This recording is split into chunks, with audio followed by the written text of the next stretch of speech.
Hello and welcome to the Oiled Up podcast, where we discuss the climate and history of the oil industry. Today we are looking at the leading company BP and the disaster that occurred at their Deepwater Horizon oil rig. Yeah, in 2010, BP's rig in the Gulf Coast, worth nearly $560 million, exploded, but the damages cost $65 billion. Yeah, the explosion itself was catastrophic. Right, and we're talking about 4.9 million barrels of oil, over 200 million gallons, and that's enough to fill 18,000 Olympic-sized swimming pools. The scale of it was just staggering. Exactly.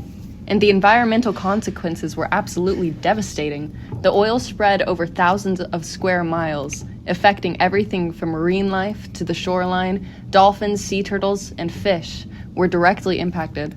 A lot of these species, especially the sea turtles, were already endangered, so the spill pushed their survival rates even lower.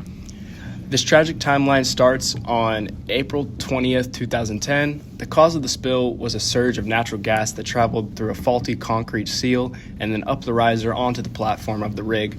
Here, the gas ignited and exploded. A variety of technical failures are to blame for this accident, but the concrete core sealing the well was the main failure. It couldn't stand the pressure these seals are supposed to. The explosion killed 11 workers and injured 17 others, but the real disaster came with the oil spill that followed. For 87 days, the rig pumped crude oil directly into the ocean. The oil spilled over a massive amount of area, covering 57,000 square miles. The rig was located on the northern coast of the Gulf of Mexico, and some of the keystone species there include northern red snapper, the hawksbill sea turtle, and the Nassau grouper.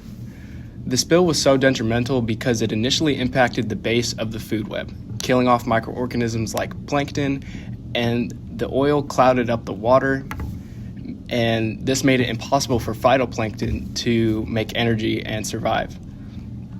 This caused a ripple effect up the food chains that totally destroyed the food web there.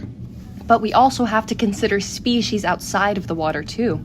Coastal birds like seagulls and pelicans, who use the water to clean off or hunt, were among the greatest affected.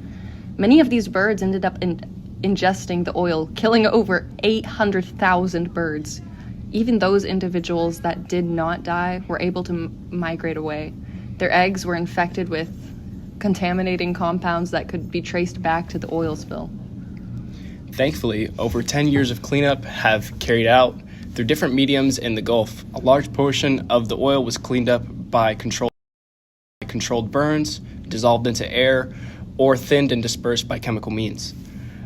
But this graph I'm looking at right now says that in 2020, nearly 55 million gallons still remained in the water. So overall, a tragic technological failure that impacted us both environmentally and economically, damaging food webs and species on the coast and the sea, as well as costing BP an astronomical amount of money while disrupting fisheries and wetlands. Yeah, absolutely. Well, that's all we have this week on the BP oil spill. Thanks for listening. Make sure to tune in next week on the Oiled Up podcast, where we will be discussing the Sean Combs oil crisis. And remember, Oilers, Stay extraordinarily inquisitive.